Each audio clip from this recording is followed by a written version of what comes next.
স্থির। আর মনে রাখবে বয়েল আর চার্লস দুটো ক্ষেত্রেই ভরও স্থির। তো ভর স্থির যেটা আছে সেটা দুটো সূত্রের ক্ষেত্রে কি হবে? কমন। সে বয়েলের সূত্র হোক বা চার্লসের সূত্র হোক, যে সূত্রই হোক না কেন, এটা কমন যে ভর স্থির।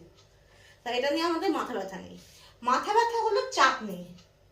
চার্লস মানে চাপ, দেখো চার্লসের চাপ অ্যান্ড চাপের চাপ, তার মানে চার্লস সূত্রের ক্ষেত্রে চাপ স্থির থাকবে এবং ভর স্থির থাকবে। ঠিক আছে, তার স্টেটমেন্টটা লিখে নেবে। চাপ স্থির, দেখো ক্লাস 10-এরটা আমি বই দেখেই পড়াচ্ছি, ঠিক আছে? স্থির রেখে কোনো নির্দিষ্ট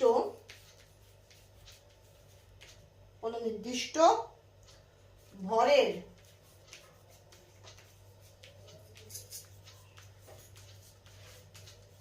গ্যাসের 0 ডিগ্রি সেন্টিগ্রেড তাপমাত্রায়, হ্যাঁ, যে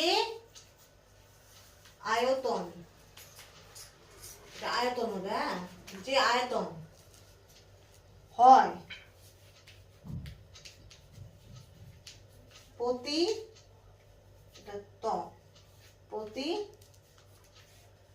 ডিগ্রি